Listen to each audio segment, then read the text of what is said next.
வணக்கம். புதியுகம் இரவு 8 மணி செய்திகளுக்காக உங்களை வரவேற்பது நந்தினி சதீஷ்குமார். முதலில் தலைப்பு செய்திகளை பார்க்கலாம். உக்ரைனுக்கு ஐரோப்பிய யூனியன் உறுப்பினர் அந்தஸ்து.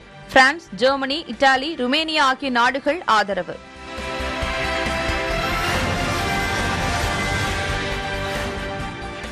தவறான இடத்தில் இருப்பது யார் என்பதை மக்கள் முடிவு செய்யட்டும். அமெரிக்காவை விமர்சித்து சீனா கடும் கண்டனம்.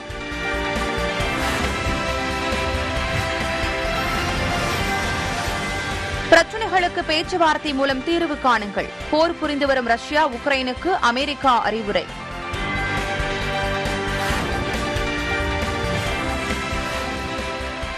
அந்நிய செலாவணியை ஈட்ட புதிய திட்டங்களை வகுக்க வேண்டும். இலங்கை அதிபர் கோத்தபய ராஜபக்சே உத்தரவு.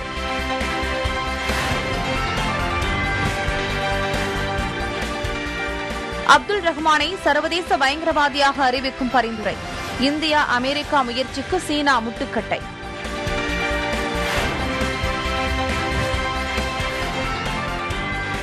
அக்னிபத் திட்டத்தின் கீழ் ராணுவத்திற்கு ஆட்கள் தேர்வு விரைவில் தொடங்கும். திட்டத்திற்கு எதிராக அதிகரித்து வரும் வன்முறை போராட்டங்கள்.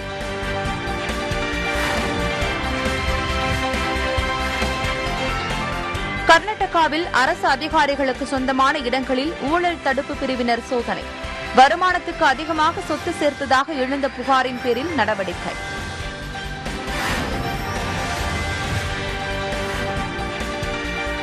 சென்னை நந்தம்பாக்கம் வர்த்தக மையத்தில் நடைபெற்று வரும் பாதுகாப்பு தொழில்நுட்ப கண்காட்சி. நாடு முழுவதும் இருந்து 200க்கும் மேற்பட்ட அரங்கங்கள் அமைப்பு.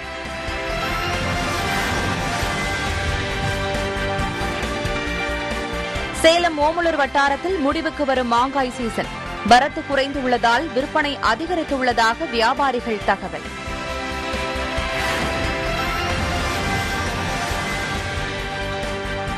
திண்டுக்கல் நிலக்கோட்டை பகுதியில் மல்லிகை பூக்களை குறிவைத்து தாக்கும் யானை கொம்பன் ஈ.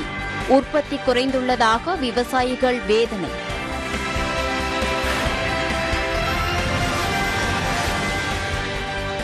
மேற்கு தொடர்ச்சி மலையடிவாரத்தில் விவசாய நிலங்களில் புகுந்த காட்டு யானைகள். வாழை மரங்கள், பலா பழங்களை சேதப்படுத்தியதால் விவசாயிகள் கவலை.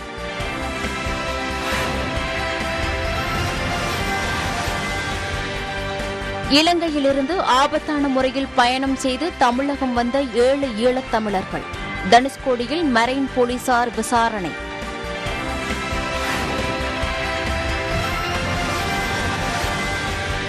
பட்டுக்கோட்டை அருகே சிதிலமடைந்து காணப்படும் சின்ன ஆவுடையார் கோயில்.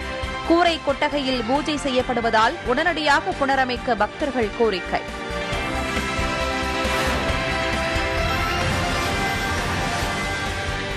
தருமபுரி மாவட்டத்தில் பெய்து வரும் தொடர் மழையால் சம்பங்கி விளைச்சல் அதிகரிப்பு.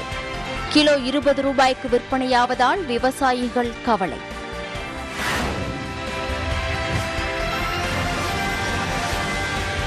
நாகை அருகே மங்கல மகளினாற்றில் 40 நாட்களாக நடைபெற்று வரும் பால கட்டுமான பணிகள். தண்ணீர் வரத்து பாதிப்பால் குறுவை சாகுபடி செய்ய முடியாத நிலை ஏற்பட்டுள்ளதாக விவசாயிகள் கவலை.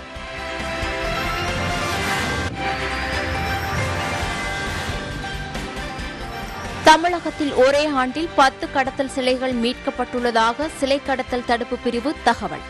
மேலும் 40 சிலைகளை மீட்க நடவடிக்கை எடுக்கப்படும் என டிஜிபி பேட்டி.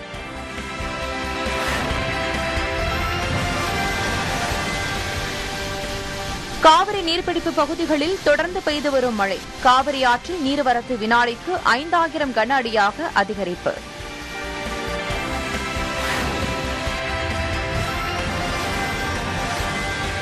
கிருஷ்ணகிரி அருகே சாமல்பட்டியில் கனமழையால் தண்ணீரில் மூழ்கிய தரைப்பாலம். 10 கிலோமீட்டர் சுற்றிச் செல்ல வேண்டிய நிலை ஏற்பட்டதால் பொதுமக்கள் அவதி.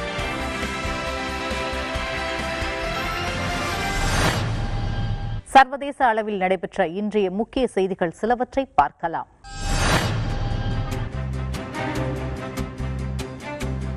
உக்ரைன் மீதான ரஷ்ய படைகளின் தாக்குதல் தொடர்ந்து வரும் நிலையில் பிரான்ஸ், ஜெர்மனி, இத்தாலி, ருமேனியா ஆகிய நாடுகளின் தலைவர்கள் உக்ரைனுக்கு சென்று அந்நாட்டு அதிபர் விளாடிமிர் ஜெலன்ஸ்கியை சந்தித்து பேசினர். இந்நிலையில் ஐரோப்பிய யூனியன் உறுப்பினர் அந்தஸ்தை உக்ரைனுக்கு விரைந்து வழங்க 4 நாடுகளின் தலைவர்களும் ஆதரவு தெரிவித்துள்ளனர். இது குறித்த அறிவிப்பை உக்ரைன் அதிபரை சந்தித்த பிரான்ஸ் அதிபர் இம்மானுவேல் மேக்ரான் வெளியிட்டார்.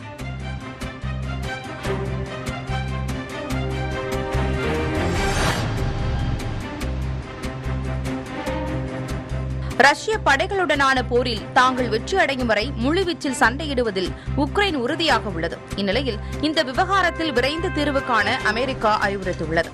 இதுகுறித்து பேட்டியளித்துள்ள அமெரிக்க தேசிய பாதுகாப்பு ஆலோசகர் ஜாக் சுல்லிவான், உக்ரைனுக்கு தங்களால் முடிந்தவரை எல்லா உதவிகளை செய்வோம் என்றும் உக்ரைன் ரஷ்யா இடையிலான பிரச்சினைக்கு பேச்சுவார்த்தை மூலம் விரைந்து தீர்வு காண வேண்டும் என்றும் தெரிவித்துள்ளார்.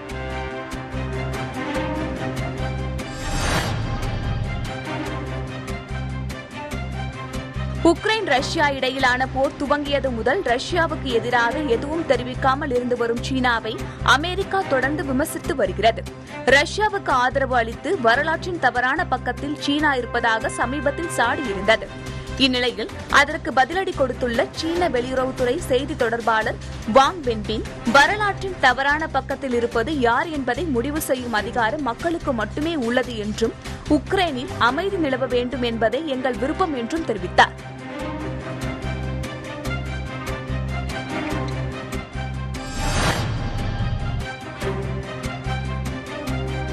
கடும் பொருளாதார நெருக்கடியில் சிக்கித் தவிக்கும் இலங்கையில் நாட்டை பழையபடி மீட்டெடுக்க அந்நாட்டு அதிபர் கோத்தபய ராஜபக்ச பல்வேறு நடவடிக்கைகளை எடுத்து வருகிறார். இந்நிலையில் அந்நிய செலாவணியை விரைவாக ஈட்ட உள்நாட்டு மற்றும் வெளிநாட்டு முதலீட்டாளர்களுக்காக கைத்தொழில் முறையில் புதிய திட்டங்கள் வகுக்கப்பட வேண்டும் என கைத்தொழில் துறை அமைச்சரிடம் அதிபர் அறிவுறுத்தியுள்ளார்.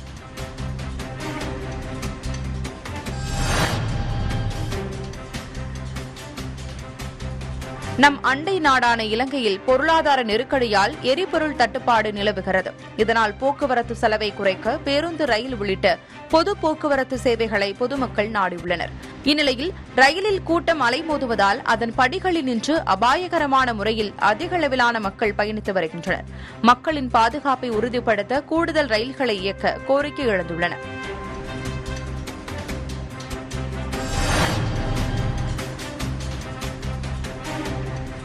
இலங்கையிலிருந்து அகதிகளாக 2 குடும்பத்தைச் சேர்ந்த 7 பேர் தனுஷ்கோடி அடுத்த தீடை பகுதியில் தஞ்சமடைந்தனர். இதுகுறித்த தகவல் அறிந்த மெரைன் போலீசார் அவர்களை மீட்டு விசாரணைக்காக மண்டபம் காவல் நிலையத்திற்கு கொண்டு சென்றனர். இந்நிலையில் இலங்கையில் இருக்கும்போது பெற்ற குழந்தைக்கு கூட மருத்துவ சிகிச்சை பெற முடியாத பரிதாப நிலையில் இருந்ததாக தமிழகத்தில் தஞ்சமடைந்த ஈழத் தமிழர்கள் தெரிவித்துள்ளனர். எனக்கு கஷ்டமா இருக்கு. இந்த வருமானம் வந்து ஒரு நாளைக்கு 1000 ரூபான்னு சொன்னாலும் என்னால் அந்த 1000 ரூபாய் கண்ட்ரோல் படுத்தி என்னாலும் என் பிள்ளையாலும் பாலை எழுதுது. சரியான கஷ்டம். ஒரு ரின்சோ பேக்கெட் வந்து 30 ரூபா, 1 கிலோ சீனி வந்து 400 ரூபா, 1 கிலோ அரிசி வந்து 300 ரூபா, 200 ரூபா, 1 கிலோ மாவு இப்படி கொண்டு போனாங்கன்னா நாங்கள் என்னென்று சாப்பிட்றது, என்ன செய்யறது? புருஷன் இல்லாத பிள்ளைய வச்சிருக்கேன்னு சொன்னா நாங்கள் என்னென்று வாழ்றது? இந்த பிள்ளைக்கு ஆப்ரேஷன் இருக்கு. ஆப்ரேஷன் செய்யக்கூடியது கூட எனக்கு இப்போதைக்கு சரியான கஷ்டமா இருக்கு. கிளினிக் நான் திருவோணமலையில இருந்து வேலை ஹாஸ்பிட்டல் போகணும்னு சொன்னா 2000 ரூபாய் வேணும் எனக்கு ஒரு நாளைக்கு போய் வர்றது. நாங்க எங்க போறது? இப்ப அதுக்குரிய வேலை கூட இல்லை.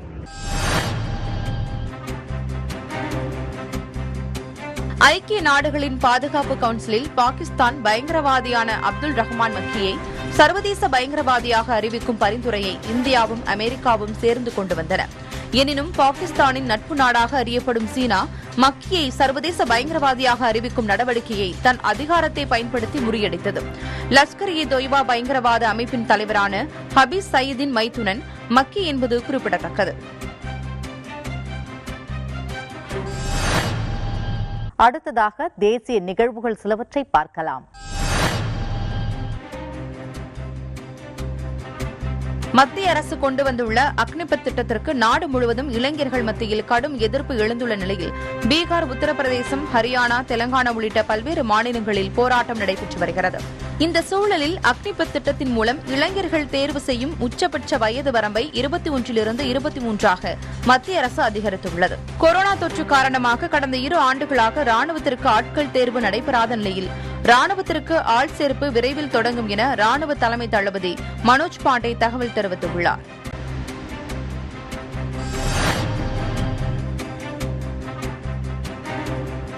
அக்னிபத் திட்டத்திற்கு எதிர்ப்பு தெரிவித்து பீகார், உத்தரப்பிரதேசம், தெலங்கானா, ஹரியானா ஆகிய மாநிலங்களில் வன்முறை வெடித்துள்ள நிலையில் ரயில் பெட்டிகள் எரிப்பு சம்பவங்களால் நாடு முழுவதும் 200 ரயில்களின் சேவை பாதிக்கப்பட்டுள்ளது. தெலங்கானா ரயில் நிலையத்தில் வன்முறையாளர்களை கட்டுப்படுத்த போலீசார் நடத்திய துப்பாக்கிச் சூட்டில் ஒருவர் உயிரிழந்தார். படுகாயமடைந்த 15 பேர் தெலுங்கானா காந்தி மருத்துவமனையில் அனுமதிக்கப்பட்டுள்ளனர்.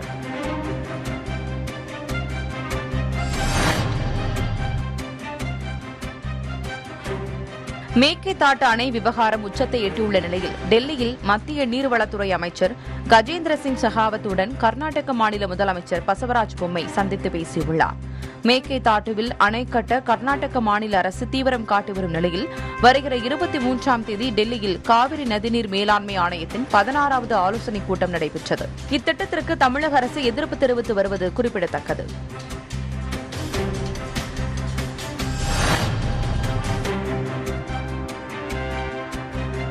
கொரோனா வைரஸால் பாதிக்கப்பட்டிருந்த காங்கிரஸ் தலைவர் சோனியா காந்தி டெல்லியில் உள்ள தனியார் மருத்துவமனையில் கடந்த 12ஆம் தேதி சிகிச்சைக்காக அனுமதிக்கப்பட்டார். இந்நிலையில் சோனியா காந்திக்கு சுவாச குழாயில் பூஞ்சை தொற்று ஏற்பட்டுள்ளதாகவும் அவருக்கு மருத்துவர்கள் சிகிச்சை அளித்து வருவதாகவும் காங்கிரஸ் கட்சி இன்று வெளியிட்டுள்ள அறிக்கையில் தெரிவிக்கப்பட்டுள்ளது.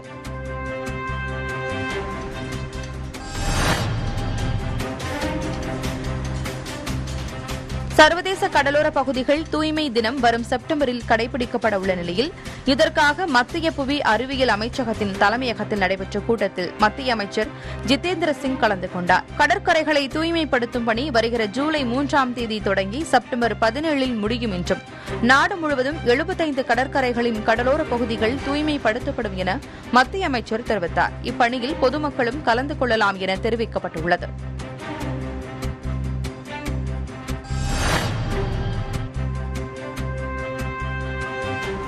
கர்நாடக மாநிலத்தில் 21 அரசு அதிகாரிகளின் வீடுகள் மற்றும் அலுவலகங்களில் ஊழல் தடுப்பு பிரிவினர் சோதனை நடத்தியுள்ளனர். வருமானத்திற்கு அதிகமாக சொத்து சேர்த்ததாக எழுந்த புகாரின் பேரில் 80க்கும் அதிகமான இடங்களில் 300க்கும் மேற்பட்ட அதிகாரிகள் சோதனை நடத்தி வருவதாக தகவல்கள் வெளியாகியுள்ளன. இந்த சோதனை குறித்த விவரங்களை வருமான வரித்துறையினர் அடுத்த ஒரு சில நாட்களில் வெளியிடக்கூடும் என எதிர்பார்க்கப்படுகிறது.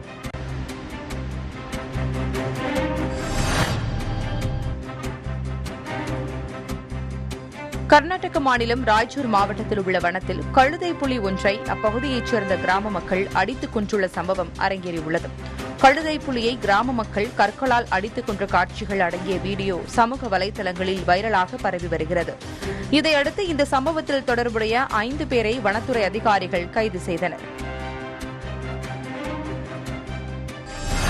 சேலம் மாவட்டத்தில் மாங்காய் சீசன் நிறைவடைய உள்ளதால் உற்பத்தி 20 டன்னாக குறைவு. நிலக்கோட்டை பகுதியில் மல்லிகை பூக்களை யானை கொம்பன் ஈக்கள் தாக்கி வருவதால் பூக்கள் மொட்டிலேயே பாதிக்கப்பட்டு வருவதாக விவசாயிகள் வேதனை. தர்மபுரியில் சம்மங்கி பூக்கள் விளைச்சல் அதிகரிப்பால் விலை வீழ்ச்சி உள்ளிட்ட பல்வேறு முக்கிய செய்திகளை விரிவாக பார்க்கலாம். பொதுக்குழுவின் ஒற்றை தலைமைக்கான தீர்மானம் கொண்டுவரப்பட்டால் அது அதிமுகவை அழிவு பாதைக்கு அழைத்துச் செல்லும் என அக்கட்சியின் துணை ஒருங்கிணைப்பாளர் வைத்திலிங்கம் எச்சரித்துள்ளார். அதிமுகவில் ஒற்றை தலைமை பிரச்சினை மோசமடைந்து வரும் நிலையில் கட்சியின் துணை ஒருங்கிணைப்பாளர் வைத்திலிங்கம் செய்தியாளர்களை சந்தித்து பேட்டியளித்தார். அப்போது பேசிய அவர் பொதுக்குழுவில் ஒற்றை தலைமை தொடர்பான தீர்மானம் கொண்டுவரப்படக்கூடாது என்றும் அப்படி கொண்டுவரப்பட்டால் அது அதிமுகவை அழிவு பாதைக்கு அழைத்துச் செல்லும் எனவும் எச்சரிக்கை விடுத்துள்ளார். பொதுக்குழுவில் ஒருங்கிணைப்பாளரும் இணை ஒருங்கிணைப்பாளரும் கையெழுத்து போட்டு தான் இந்த தீர்மானமும் நிறைவேற்ற முடியும். தானா எந்த தீர்மானமும் நிறைவேற்ற முடியாது. அப்படி தீர்மானத்தை கொண்டு வந்தாலும் அது செல்லாது. கழகத்தின் அடிப்படை உறுப்பினரிலிருந்து ஒருங்கிணைப்பாளரும் இணை ஒருங்கிணைப்பாளரும் தேர்ந்தெடுக்கப்பட்டிருக்கிறார்கள். இது பொதுக்குழுவை வச்சு ரத்து பண்ண முடியாது. தலைமை இறந்து போனால்தான் தற்காலிகமாக பொதுக்குழுவில் கொண்டு வர முடியும். இப்படி கொண்டு வருவது சட்டப்படி செல்லாது. இந்த இயக்கத்தை அழிவுபாதைக்கு கொண்டு செல்லும்.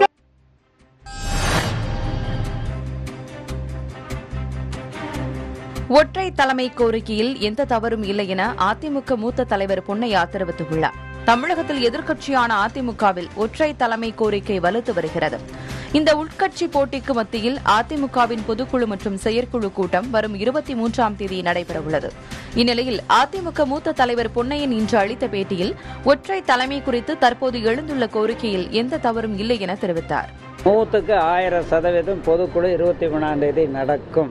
இது ஒரு சாதாரண விஷயங்க. எல்லா கட்சியிலையும் இது போன்ற பிரச்சனைகள் எழுகின்றன. அதற்கு அவ்வப்போது முடிவுகள் எடுக்கப்படுகின்றன. ஒற்றை தலைமை என்றால் இவர் தான் வரணும் அவர் தான் வரணும்னு யாரும் சொல்லலாம்.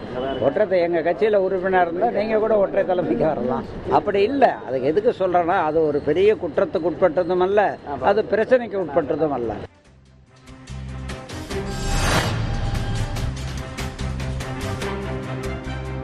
ஆரோக்கியம், பாதுகாப்பு, தொழில்நுட்பம் தொடர்பான 2 நாள் கண்காட்சி சென்னை நந்தம்பாக்கம் வர்த்தக மையத்தில் நடைபெறுகிறது. அதில் சென்னை விமான நிலையத்தின் இயக்குநர் சரத்குமார், தமிழக தீயணைப்பு துறையின் இயக்குநர் பிராஜ் கிஷோர் ரவி உள்ளிட்டோர் கலந்து கொண்டனர். சென்னை வர்த்தக மையத்தில் 2 நாட்கள் நடைபெறும் இந்த கண்காட்சியில் நாடு முழுவதும் இருந்து 200க்கும் மேற்பட்ட அரங்கங்கள் இடம்பெற்றுள்ளன.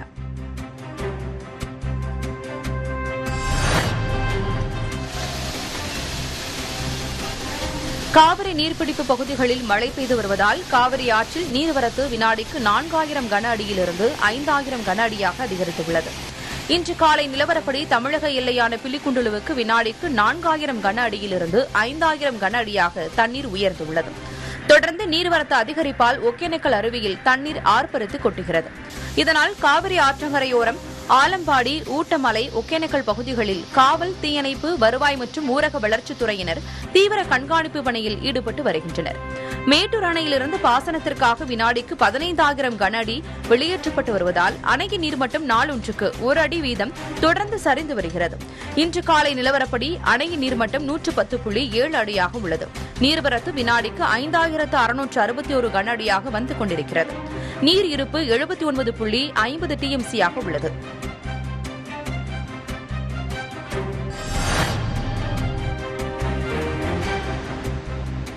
திண்டுக்கல் மாவட்டம் நிலக்கோட்டை பகுதியில் மல்லிகை பூக்களை குறிவைத்து தாக்கும் யானை கொம்பன் ஈ மொட்டிலேயே சிதைப்பதால் பூக்கள் உற்பத்தி வெகுவாக குறைந்துள்ளது. நிலக்கோட்டை மற்றும் வத்தலகுண்டு சுற்றுவட்டார பகுதியில் சுமார் 3000 ஹெக்டேர் பரப்பளவில் ISO தரச்சான்று கொண்ட மதுரை மல்லிகைப்பூ விளைவிக்கப்படுகிறது. இந்த கொம்பன் ஈ தாக்குதலால் 1 கிலோ கிடைக்க வேண்டிய இடத்தில் 1/2 கிலோ பூக்கள் மட்டுமே கிடைப்பதாகவும், இதனால் தங்கள் வாழ்வாதாரம் வெகுவாக பாதிக்கப்படுவதாகவும் விவசாயிகள் வேதனை தெரிவிக்கின்றனர்.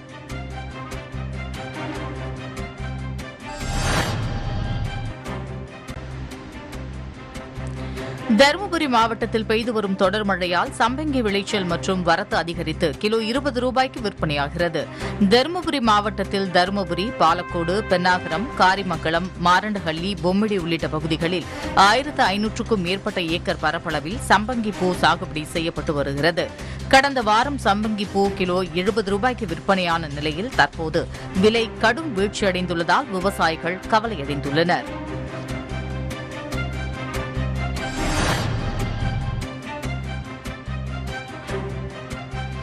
ராஜபாளையம் மேற்கு தொடர்ச்சி மலையடிவாரத்தில் உள்ள விவசாய தோப்பிற்குள் புகுந்த காட்டு யானைகள் அங்கிருந்து பல லட்சம் ரூபாய் மதிப்பிலான வாழை மரங்கள், பாதுகாப்பு வேலி மற்றும் பலாப்பழங்களை சேதப்படுத்தியதாக விவசாயிகள் புகார் தெரிவித்துள்ளனர்.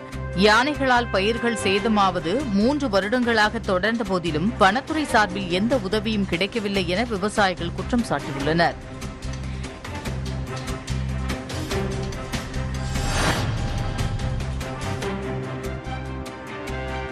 சேலம் மாவட்டம் ஓமலூரில் மாங்காய் சீசன் முடிய உள்ளதால் மாங்காய் உற்பத்தி 20 டன்னாக குறைந்துள்ளது. கடந்த மாதம் 70 முதல் 80 டன்னாக மாங்காய் உற்பத்தி அதிகரித்திருந்தது. இதனால் பல்வேறு மாவட்டங்களுக்கு மாங்காய்கள் விற்பனை செய்யப்பட்டு வந்தன. தற்போது சீசன் முடிய உள்ளதால் ஏற்றுமதி செய்யப்படும் மாங்காய் அளவு குறைந்துள்ளது. இருப்பினும் விலையில் மாற்றமில்லாமல் ரகத்தை பொறுத்து கிலோ 50 ரூபாய் முதல் 200 ரூபாய் வரை மாங்காய் விற்பனை செய்யப்படுவதாக வியாபாரிகள் தெரிவித்துள்ளனர்.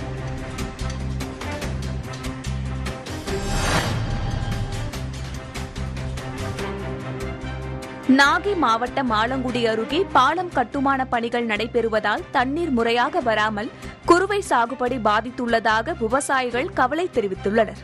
மங்கள மகிழனாற்றில் கடந்த 40 நாட்களாக பாலம் கட்டுமான பணிகள் நடைபெற்று வரும் நிலையில் மேட்டூர் அணையிலிருந்து திறக்கப்பட்ட காவிரி நீரை பயன்படுத்த முடியாத சூழல் ஏற்பட்டுள்ளதாக விவசாயிகள் தெரிவித்துள்ளனர்.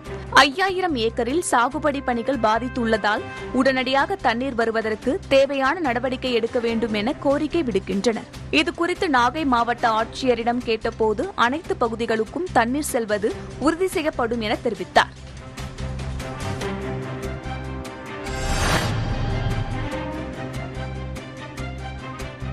கிருஷ்ணகிரி மாவட்டம் ஊத்தங்கரை பகுதியில் நேற்று இரவு பெய்த கனமழையால் சாமல்பட்டி தரைப்பாலம் முழுவதும் தண்ணீரில் மூழ்கியது. இதனால் வாகன ஓட்டிகள் சிரமம் அடைந்தனர்.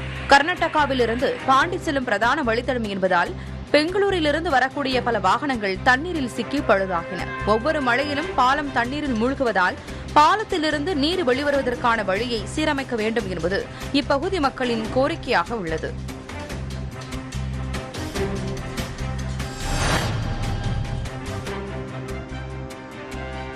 திருப்பத்தூர் அடுத்த ஜலக்கம்பாறை நீர்வீழ்ச்சியில் ஆர்ப்பரித்து கொட்டும் தண்ணீரால் பொதுமக்கள் மகிழ்ச்சி அடைந்துள்ளனர். ஏலகிரி மலையில் தொடர்ந்து மழை பெய்து வருவதால் திருப்பத்தூர் அடுத்த ஜலக்கம்பாறை நீர்வீழ்ச்சியில் தண்ணீர் ஆர்ப்பரித்து கொட்டுகிறது. மேலும் நீர்வீழ்ச்சியால் பெருமாப்பட்டு, குறிசிலாப்பட்டு, பள்ளவள்ளி, மடவாளம், மாடப்பள்ளி உள்ளிட்ட பல்வேறு பகுதிகளில் உள்ள ஏரிகளின் நீர்மட்டம் உயர்ந்து வருவதால் விவசாயிகள் மற்றும் பொதுமக்கள் பெரிதும் மகிழ்ச்சி அடைந்துள்ளனர்.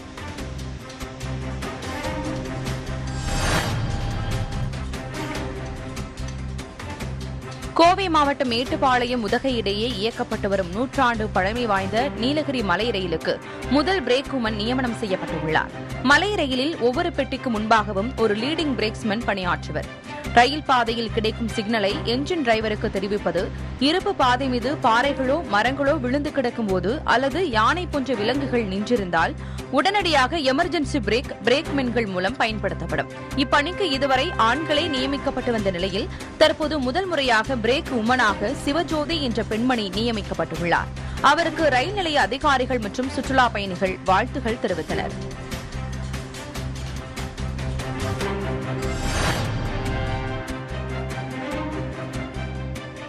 நீலகிரி மாவட்டத்திற்குள் வரும் அனைத்து வெளி மாநில மற்றும் மாவட்ட மக்களிடம் மாவட்ட நிர்வாகத்தின் மூலம் பசுமை நுழைவு வரி பெயரில் வரி வசூல் செய்யப்படுகிறது. இந்த நிலையில் தமிழக கேரள எல்லையில் உள்ள நாடுகாணி சோதனைச் சாவடியில் பணியில் உள்ள நபர் வாகன ஓட்டுநர்களிடம் உரிய ரசீது கொடுக்காமல் பணத்தை வசூல் செய்யும் காட்சிகள் தற்சமயம் வெளியாகியிருக்கிறது. மற்ற சோதனைச் சாவடிகளிலும் இதே நிலை இருப்பதாக பல தரப்பிலிருந்து புகார் எழுந்திருக்கிறது. விமர்சையாக நடைபெற்ற ஸ்ரீ பாலாண்ட ஈஸ்வரர் கோவில் குடமுழக்கு விழா. வானில் ஜோடியாக வட்டமடித்த புறாக்கள். பட்டுக்கோட்டை அருகே பாண்டிய மன்னர்களால் கட்டப்பட்ட சிவாலயம் சிதிலமடைந்து உள்ளதாக கோவிலை சீரமைக்க கோரிக்கை உள்ளிட்ட செய்திகளை பார்க்கலாம்.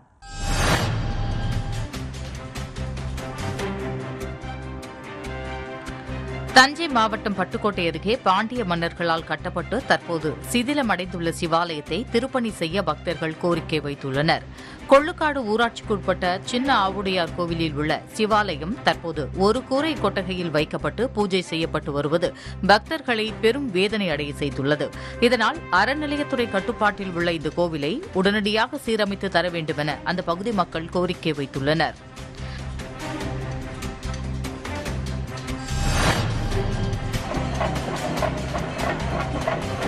புதுக்கோட்டை மாவட்டம் நெடுவாசல் கிராமத்தில் பழமை வாய்ந்த ஸ்ரீ மங்கள நாயகி உடனுரை ஸ்ரீ பாலாண்ட ஈஸ்வரர் கோவில் புதிதாக கட்டும் பணி கடந்த 5 ஆண்டுகளாக நடைபெற்று வந்த நிலையில் பணி முடிவடைந்து இன்று கும்பாபிஷேக விழா விமர்சையாக நடைபெற்றது. இதில் திரளான பக்தர்கள் கலந்து கொண்டு சுவாமி தரிசனம் செய்தனர்.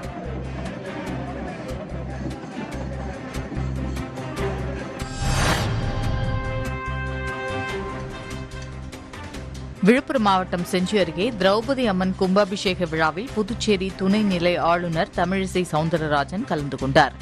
இல்லோடு கிராமத்தில் திரௌபதி அம்மன் கோவில் கும்பாபிஷேக விழா வெகு விமர்சையாக நடைபெற்றது. வெகு சிறப்பாக ஏற்பாடு செய்யப்பட்டிருந்த கும்பாபிஷேக விழாவில் சுற்றுவட்டார கிராமத்தைச் சேர்ந்த ஏராளமான பக்தர்கள் கலந்து கொண்டு அம்மனை தரிசனம் செய்தனர்.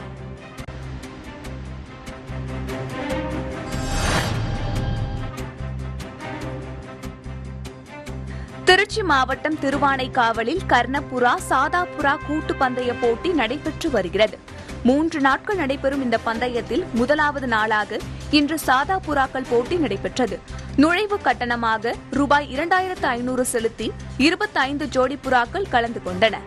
காலை 7 மணிக்கு புறப்பட்டு மதியம் 2 மணிக்கு விட்டவர்கள் வீட்டில் சரியாக வந்து அமர வேண்டும் என்ற விதிமுறைகளோடு புறாக்கள் பறக்கவிடப்பட்டன. இறுதியில் வெற்றி பெற்ற புறாவிற்கு பரிசுகள் வழங்கப்பட்டன.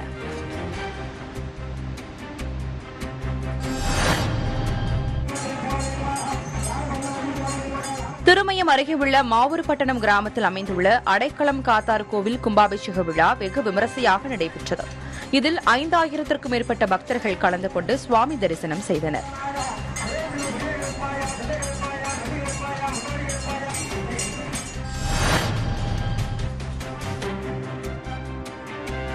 திருச்சி மாவட்டம் மணப்பாறையில் 7 ஆண்டுகளுக்கு ஒருமுறை நடைபெறும் மட்டப்பாறை பட்டி ஸ்ரீ பத்ரகாளியம்மன் கோவில் திருவிழாவில் கருப்பசுவாமி பூஜை நடைபெற்றது. இதில் பல்லாயிரக்கணக்கான எருமை கிடாக்களை பலியிட்டு பக்தர்கள் நேர்த்திக்கடன் செலுத்தினர்.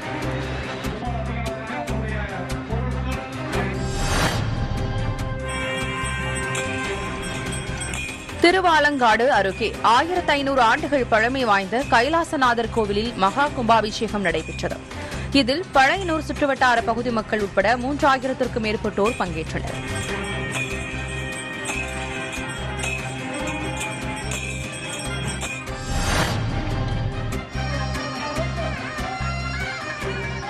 குளித்தலை அருகே 500 மங்கலம் மகா கும்பாபிஷேக விழா ஸ்ரீ விநாயகர், ஸ்ரீ பகவதியம்மன், ஸ்ரீ மகா மாரியம்மன் ஆகிய தெய்வங்களுக்கு மிக விமரிசையாக நடைபெற்றது. இதில் ஆயிரக்கணக்கான பக்தர்கள் கலந்து கொண்டு ஸ்ரீ மகா கும்பாபிஷேக விழாவில் கலந்து கொண்டனர். பின்னர் பக்தர்களுக்கு அன்னதானம் வழங்கப்பட்டது.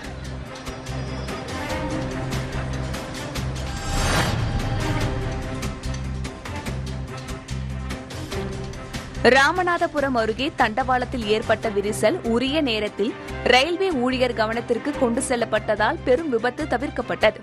சென்னை ராமேஸ்வரம் எக்ஸ்பிரஸ் ரயில் ராமநாதபுரத்தை கடந்து வாளாந்தரவை அருகே சென்றபோது வாளாந்தரவை ரயில் நிலைய பகுதியில் பணியில் இருந்த பணியாளர் வீரபெருமாள் என்பவர் ரயில்வே தண்டவாளத்தில் லேசான விரிசல் ஏற்பட்டு இருப்பதை பார்த்துள்ளார்.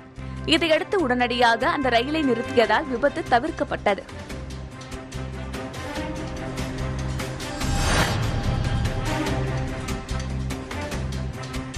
ஒரே ஆண்டில் 10 சிலைகள் மீட்கப்பட்டுள்ளதாகவும் மேலும் 40 சிலைகள் மீட்க நடவடிக்கை எடுக்கப்பட்டுள்ளதாகவும் சிலை கடத்தல் தடுப்பு பிரிவு டிஜிபி தெரிவித்துள்ளார்.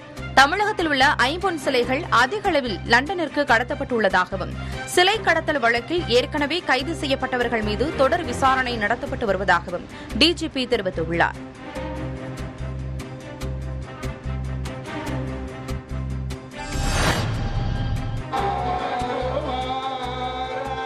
தேனி அருகில் உள்ள வயல்பட்டியில் சீதா லட்சுமண ஹனுமந்தராயர் கோவில் உள்ளது. பழமையான இக்கோவிலில் கும்பாபிஷேகத்திற்காக திருப்பணிகள் முடிவடைந்த நிலையில் கும்பாபிஷேக நிகழ்ச்சி நடைபெற்றது. முன்னதாக 9 அக்னி குண்டங்களில் யாகசாலை பூஜைகள் மற்றும் வேள்விகள் நடத்தப்பட்டது. தொடர்ந்து வேத விற்பனர்கள் புனித நீர் கொண்ட குடத்தினை கோவிலை சுற்றிலும் வலம் வந்த பின்னர் கோவிலில் 3 இடங்களில் கோபுர கலசங்களுக்கு புனித நீரை ஊற்றி கும்பாபிஷேகம் செய்தனர்.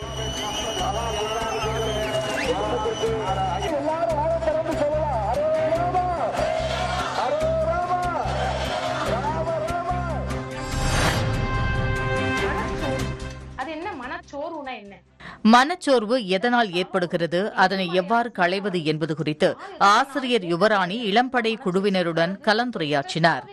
இணையத்தில் நடைபெற்ற இந்த கலந்துரையாடலில் மாணவர்களின் பல்வேறு கேள்விகளுக்கு ஆசிரியர் விரிவாக விளக்கமளித்தார். சந்தோஷமா பேசுறது கிடையாது, இதுதான் மனச்சோர்வு, இது ஒரு விதமான ஒரு நோயின்னு கூட சொல்லலாம். நம்மளால முடியும்னு அடுத்த கட்டத்துக்கு போகணும். நம்ம எப்பவுமே நம்மளால முடியாத விஷயங்கள் எதுவுமே கிடையாது. நம்மளால எல்லாமே முடியும் அப்படிங்கிற அந்த தன்னம்பிக்கையை முதல்ல நம்ம வளர்த்துக்கணும். அந்த டிப்ரெஷன் தான் அது மனசுல முதல்ல இருக்கக்கூடாது. அந்த வளரிளம் பருவத்துல இது நார்மலா வர்றதுதான். ஆனா நம்ம என்ன பண்ணணும், அதை சரி பண்ணிக்கணும். அந்த மாதிரி எப்பவுமே இருக்கக்கூடாது. ரொம்ப கான்பிடென்டா இருக்கணும், ஓவர் கான்பிடென்டாவும் இருக்கக்கூடாது. அதே சமயத்துல இந்த மாதிரி ஒண்ணுமே நம்ம மேலேயே கான்பிடென்ட் இல்லாம இருக்கக்கூடாது, தன்னம்பிக்கை இன்மையாவே இருக்கக்கூடாது. நம்ம ஓரளவுக்கு நம்ம முதல்ல நம்பணும். உயிருக்கு போராடிய புள்ளிமானை மீட்ட வனத்துறை. ஓசூர் அரசு மருத்துவமனையில் செவிலியர்கள் கண்டன ஆர்ப்பாட்டம். தஞ்சையில் காய்கறி மார்க்கெட் இடமாற்றத்திற்கு எதிர்ப்பு தெரிவித்து கடை அடைப்பு போராட்டம் உள்ளிட்ட செய்திகளை பார்க்கலாம். தமிழக பகுதிகளின் மேல் நிலவும் வளிமண்டல மேலடுக்கு சுழற்சி காரணமாக தமிழகம், புதுவை மற்றும் காரைக்கால் பகுதிகளில் அடுத்த 4 நாட்களுக்கு மழைக்கு வாய்ப்புள்ளதாக சென்னை வானிலை ஆய்வு மையம் தெரிவித்துள்ளது. கன்னியாகுமரி, நீலகிரி, கோவை, திருப்பூர், தேனி, திண்டுக்கல், தென்காசி, ஈரோடு, கிருஷ்ணகிரி, தருமபுரி, திருப்பத்தூர், வேலூர், ராணிப்பேட்டை, சேலம், நாமக்கல், கரூர், நாகப்பட்டினம், மயிலாடுதுறை, தஞ்சாவூர், திருவாரூர், கடலூர், பெரம்பலூர், அரியலூர், திருச்சி, புதுக்கோட்டை மாவட்டங்களில் மற்றும் காரைக்கால் பகுதிகளில் ஓரிரு இடங்களில் இன்று கனமழை பெய்ய வாய்ப்புள்ளதாக சென்னை வானிலை ஆய்வு மையம் தெரிவித்துள்ளது. நீலகிரி, கோவை, திருப்பூர், தேனி, திண்டுக்கல், கிருஷ்ணகிரி, தருமபுரி, திருப்பத்தூர் மற்றும் வேலூர் மாவட்டங்களில் நாளை ஓரிரு இடங்களில் கனமழை பெய்ய வாய்ப்புள்ளதாக வானிலை ஆய்வு மையம் தெரிவித்துள்ளது.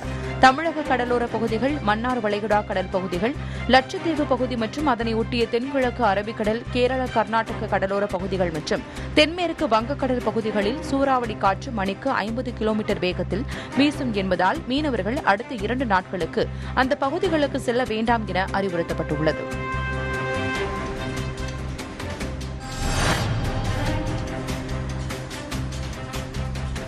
மதுரை மாவட்டம் உசிலம்பட்டியில் காயமடைந்த நிலையில் இருந்த புள்ளிமானை பொதுமக்கள் மீட்டு வனத்துறையிடம் ஒப்படைத்தனர்.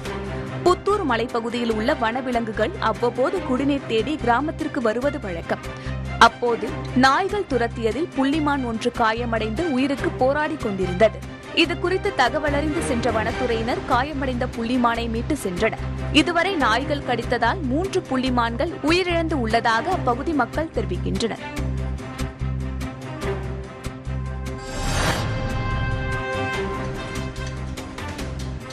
சேலம் மாவட்டம் மேட்டூர் அரசு மாவட்ட தலைமை மருத்துவமனையில் கொட்டி கிடக்கும் மருத்துவ கழிவுகளால் சுகாதார சீர்கேடு மற்றும் நோய் தொற்று ஏற்படும் நிலை உருவாகியுள்ளதாக குற்றச்சாட்டு எழுந்துள்ளது. கடந்த 10 நாட்களுக்கு மேலாக மருத்துவ கழிவுகள் அப்புறப்படுத்தாமல் கிடப்பதாகவும் அவற்றை உடனடியாக அகற்றக் கோரி பொதுமக்கள் கோரிக்கை விடுத்துள்ளனர்.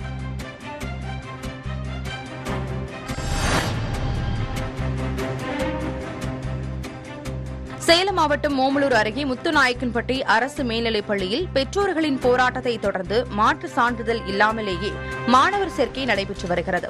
8ஆம் வகுப்பு வரை மாற்று சான்றிதழ் இல்லாமல் மாணவர் சேர்க்கை செய்யலாம் என்று தமிழக அரசு அறிவித்திருந்தது. இந்நிலையில் அந்த பள்ளி தலைமை ஆசிரியை மாற்று சான்றிதழ் இருந்தால் மட்டுமே மாணவர் சேர்க்கை செய்யப்படும் என பெற்றோரிடம் தெரிவித்ததால் போராட்டம் நடத்தப்பட்டது குறிப்பிடத்தக்கது.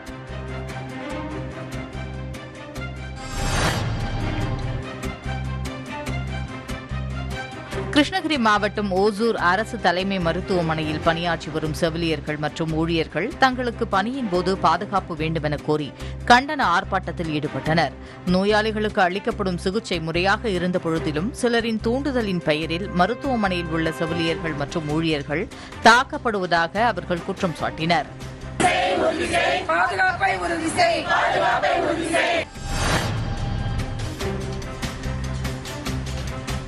சிதம்பரம் நகரில் காய்கறி வியாபாரிகள் காய்கறி மார்க்கெட்டை வேறு இடத்திற்கு மாற்றுவதற்கு எதிர்ப்பு தெரிவித்து ஒருநாள் கடையடைப்பு போராட்டம் நடைபெற்றது. இதனால் சிதம்பரம் நகரின் மேல வீதியில் உள்ள சுமார் 75க்கும் மேற்பட்ட காய்கறி கடைகளை அடைத்து வியாபாரிகள் போராட்டத்தில் ஈடுபட்டுள்ளனர்.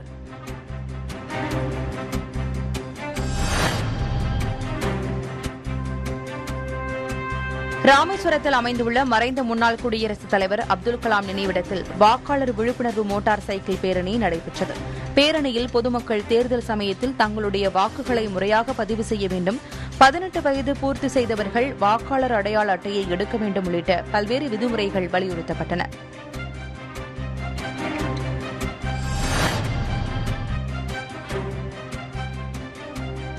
சேலம் மாவட்டம் ஓமலூரில் இரிடியத்தை கொண்டு பணம் இரட்டிப்பு செய்து தருவதாக கூறி மோசடியில் ஈடுபட்ட 2 பேரை காவல்துறையினர் கைது செய்துள்ளனர். புதூர் காட்டுவளவு பகுதியைச் சேர்ந்த ராஜு என்பவர் இரிடியம் வியாபாரம் செய்வதாக கூறி 10 லட்சம் ரூபாய் ஏமாற்றியதாக ராதாகிருஷ்ணன் என்பவர் காவல் கண்காணிப்பாளர் அலுவலகத்தில் புகார் அளித்திருந்தார்.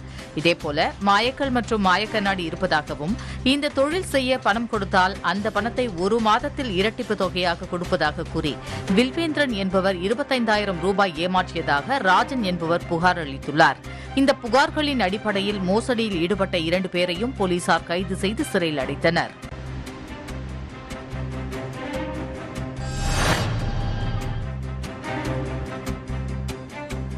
சென்னை மணலியில் மீண்டும் ஆன்லைன் ரம்மி விளையாட்டில் 20 லட்சத்தை இழந்த பெயிண்டிங் கான்ட்ராக்டர் தூக்கிட்டு தற்கொலை செய்து கொண்டார். இந்த சம்பவம் குறித்து மணலி காவல்துறையினர் வழக்கு பதிவு செய்து விசாரணை நடத்தி வருகின்றனர். கடந்த 5ஆம் தேதி மணலி புதுநகரில் பவானி என்ற பெண் ஆன்லைன் விளையாட்டில் உயிரிழந்த நிலையில் மேலும் ஒருவர் தற்கொலை செய்து கொண்டது அதிர்ச்சியை ஏற்படுத்தியுள்ளது. இதனால் ஆன்லைன் ரம்மியை தடை செய்ய வேண்டும் என்ற கோரிக்கை வலுத்து வருகிறது.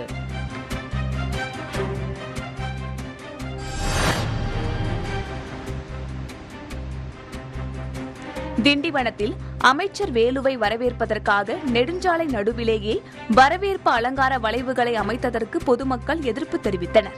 இதனால் விபத்துகள் ஏற்பட வாய்ப்புள்ளதாக பலரும் தெரிவித்த நிலையில் அலங்கார வளைவுகளை காவல்துறையினர் அகற்றினர்.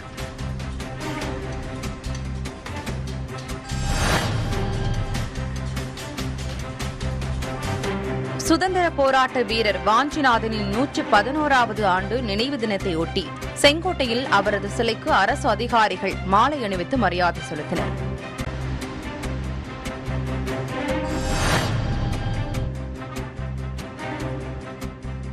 கிருஷ்ணகிரி மாவட்டம் மத்தூர் வட்டார வளர்ச்சி அலுவலகத்தில் கழிவறையில் பல்ப் கேமரா பொருத்தி புகைப்படம் மற்றும் வீடியோ எடுத்த சத்துணவு பிரிவு கணினி ஆபரேட்டர் சுதாகர் என்பவர் கைது செய்யப்பட்டுள்ளார். அவர் செல்போனில் வைத்திருந்த படங்கள், ஹார்ட் டிஸ்குகள் உள்ளிட்டவற்றை போலீசார் பறிமுதல் செய்து விசாரணை மேற்கொண்டு வருகின்றனர்.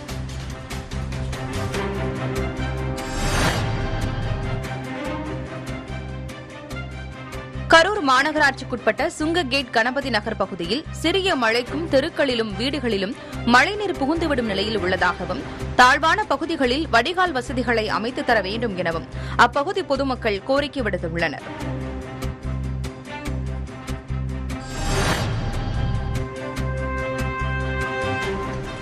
திருவண்ணாமலை மாவட்டம் செய்யாறு அருகே சிறுங்கட்டூரில் தனியார் தொண்டு நிறுவனம் சார்பில் ரத்த தான முகாம் நடத்தப்பட்டது. இம்முகாமில் 50க்கும் மேற்பட்ட நபர்கள் ரத்த தானம் செய்தனர். செய்யாறு அரசு மாவட்ட தலைமை மருத்துவமனை ரத்த வங்கி குழுவினர் ரத்தங்களை பெற்று சென்றனர். தொடர்ந்து ரத்தம் செலுத்தியவர்களுக்கு சான்றிதழ்கள் வழங்கப்பட்டன.